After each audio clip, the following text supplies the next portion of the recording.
नमस्कार मित्रों, खेल और खिलाड़ियों की आवाज़ खेल पथ में आपका हार्दिक स्वागत है। दोस्तों, अब उत्तर प्रदेश के खिलाड़ियों को आर्थिक तंगहाली का सामना नहीं करना पड़ेगा। खेलों के दौरान लगने वाली चोटों का उपचार भी उन्हें निःशुल्क मुहैया होगा तथा खेल उपकरणों की खरीदी में भी उत्तर प्रदेश सरकार उन्हें आर्थिक मदद देगी। ये सब योगी सरकार के खेलों के उत्थान की दिशा में किए जा रहे प्रयासों से संभव होता दिख रहा है। दरअसल उत्तर प्रदेश सरकार ने लगभग 1.25 महीने पहले एक बड़ा परिवर्तन किया है। प्रशासनिक अधिकारी नवनीत सहगल को खेलों की उत्तर प्रदेश में बदहाल स्थिति को पटरी पर लाने के लिए अपर मुख्य सचिव खेल का पद सौंपा गया है। सहगल ने आते ही अपनी सूझबूझ से न केवल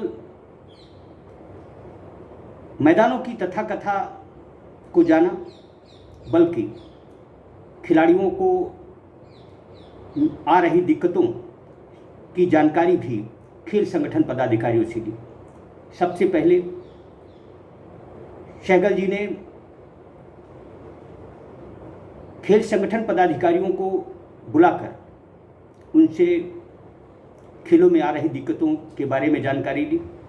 उसके बाद उन्होंने उनसे उत्कृष्ट खिलाड़ियों की सूची भी विभाग को सौंपने की मांग की थी। उस बैठक के बाद उत्तर प्रदेश के खिलाड़ी आर्थिक तंगी से न जूझें, इसके लिए उन्होंने बापू भवन में 3 अक्टूबर को एक बैठक ली। इस बैठक में बहुत सारी खेल हितैषी खिलाड़ियों के प्रोत्साहन संबंधी बातों का उन्होंने जिक्र किया। श्री सहगल के आने के बाद अंतर्राष्ट्रीय खिलाड़ियों को राजपत्रित अधिकारी बनाने की जहां घोषणा हुई, वहीं उन्होंने अब खिलाड़ियों को उच्च स्तरीय प्रदर्शन और संवर्धन में आर्थिक मदद देने का भी फैसला ले लिया है। अब अपर मुख्य सचिव नवनीत सहगल की अध्यक्षता में बैठक हुई, जिसमें 35 खिलाड़ियों को एकलव्य क्रीड़ा कोष से आर्थिक सहायता देने का निर्णय भी लिया गया। जनपद और मंडल स्तर पर प्रशिक्षणरत पंजीकृत खिलाड़ियों को आयुष्मान भारत योजना का लाभ भी मिलेगा। यानी उत्तर प्रदेश के जो खिलाड़ी आवासीय खेल छात्रावासों, स्पोर्ट्स कॉलेजेस, जनपद और मंडल के जिलों में पंजीकृत हैं और प्रशिक्षण हासिल करते हैं, उन्हें आयुष्मान भारत योजना का लाभ मिलेगा।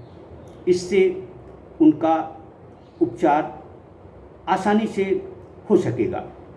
इतना ही नहीं, एकलव्य कोष से खेल संगठनों द्वारा आयोजित राष्ट्रीय चैंपियनशिप में पदक जीतने वाले खिलाड़ियों को खेल उपकरण के लिए 5 लाख का अनुदान दिया जाएगा।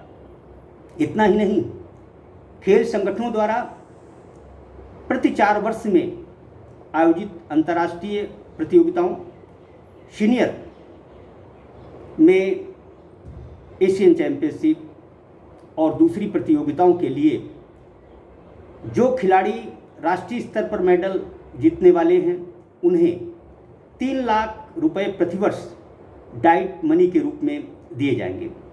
इसी तरह से खेल संगठनों द्वारा आयोजित प्रतियोगिताओं में जो जूनियर स्तर के खिलाड़ी विजेता होंगे, उन्हें खेल निदेशालय द्वारा डाइट मनी के रूप में 2 लाख रुपए प्रतिवर्ष दिए जाएंगे। इसी तरह सरकार ने ओलंपिक तैयारियों पर खिलाड़ियों को 5 लाख रुपए देने का वादा किया है। इतना ही नहीं, अब शहरी क्षेत्र के खिलाड़ियों को उनके घर से बहुत दूर प्रशिक्षण के लिए नहीं जाना होगा।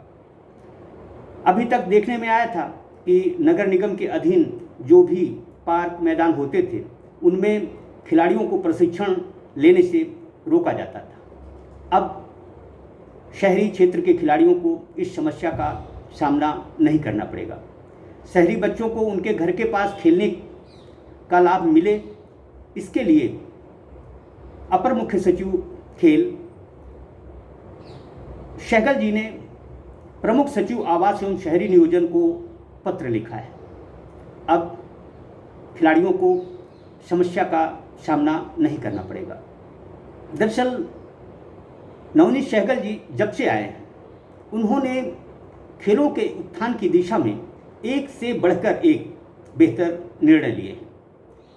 उन्होंने न केवल लोगों की धारणा को बदला है बल्कि उनकी सोच में भी बदलाव लाने की कोशिश की है।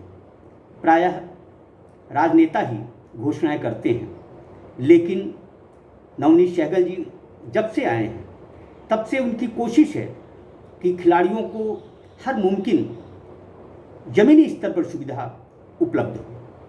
यह एक अच्छी सोच का नतीजा है। दरअसल आम खेल प्रेमी ये मानता है कि खेल संगठनों में खिलाड़ियों को होना चाहिए, इसी तरह से खेल अधिकारियों के जो पद हैं उसमें भी खिलाड़ियों को ही होना चाहिए। लेकिन मैं इस बात से सहमत नहीं हूँ, क्योंकि आरपी सिंह खेल निदेशक उत्तर प्रदेश इसका उदाहरण है। आरपी सिंह जी लंबे समय से उत्तर प्रदेश खेल निदेशालय में पदस्थ हैं, बावजूद उन्होंने खेल हितैषी कितने निर्णय लिए यह बताने की ज़रूरत नहीं है। सहगल जी ने आकर इन्हीं सब धारणाओं को न केवल तोड़ा है बल्कि यह लोगों के अंदर विश्वास जगाया है कि वह जब तक है खेल हितैषी निर्णय न केवल लिए जाएंगे बल्कि खिलाड़ियों को हर मुमकिन मदद दी जाएगी। श्री सहगल के ही प्रयासों से उम्मीद है कि कुछ दिनों के अंदर ही उत्तर प्रदेश में बेरोजगार बैठे अंशकालिक खेल प्रशिक्षकों को भी सेवा में लिया जाएगा। जो भी कुछ सहगल ने किया उसकी तारीफ की जानी चाहिए। खेलपथ सहगल जी से यह आग्रह करता है कि उत्तर प्रदेश सरकार राष्ट्रीय खेलों के पदक विजेता खिलाड़ियों को स्वर्ण पदक विजेता को 6 लाख रुपए, रजत पदक विजेता को 4 लाख रुपए तथा कांस्य पदक विजेता को 2 लाख रुपए देने का पहले ही ऐलान कर चुकी है। इतना ही नहीं, टीम इवेंट में स्वर्ण जीतने वाले को 4 लाख, रजत पदक जीतने वाले को 3 लाख तथा कांस्य पदक जीतने वाले को 2 लाख रुपए देने का निर्णय पहले ही लिया जा चुका है। ऐसे में इस समय गुजरात में जो राष्ट्रमंडल खेल चल रहे हैं, उत्तर प्रदेश के खिलाड़ी पिछली दफ़ा केरल में जो हुए राष्ट्रीय खेलों से इस बार शानदार प्रदर्शन किया है। अब तक काफ़ी अच्छा प्रदर्शन उत्तर प्रदेश के खिलाड़ियों का रहा है। ऐसे में योगी सरकार टोक्यो ओलंपिक पैरालंपिक के दौरान या उसके बाद में जिस तरह सभी खिलाड़ियों की आर्थिक मदद की, उन्हें प्रोत्साहित किया, उसी तरह से मैं समझता हूँ कि राष्ट्रीय खेलों में जो खिलाड़ी मेडल जीते हैं उन्हें खेल समाप्ति के बाद अतिशीघ्र प्रोत्साहन राशि वितरित करनी चाहिए, क्योंकि मैं समझता हूँ कि खिलाड़ियों को प्रोत्साहन राशि तभी मिल जाना चाहिए जब कि उनका पसीना न सूखे। देखने में आता है कि बहुत सारी घोषणाएं होती हैं लेकिन अमल नहीं होता। मैं उम्मीद करता हूं कि सहगल जी के कार्यकाल में ऐसा नहीं होगा। वह जो कुछ कहेंगे उस पर 100% अमल भी होगा, यही मेरा विश्वास है। और यह विश्वास यदि वाकई नहीं टूटता है, यह विश्वास खेल प्रेमियों, खिलाड़ियों, खेल संगठन पदाधिकारियों और खेल प्रशिक्षकों में बरकरार रहता है, तो मैं समझता हूँ कि उत्तर प्रदेश खेलों में उत्तम प्रदेश जरूर बनेगा। मैं एक बार फिर से सहगल जी के प्रयासों को न केवल सराहता हूँ बल्कि उम्मीद करता हूँ कि वह जो भी खेल हितैषी निर्णय लें वह न केवल पूरे हों बल्कि उनका 100% लाभ खिलाड़ियों को भी मिले। जय हिंद, जय भारत।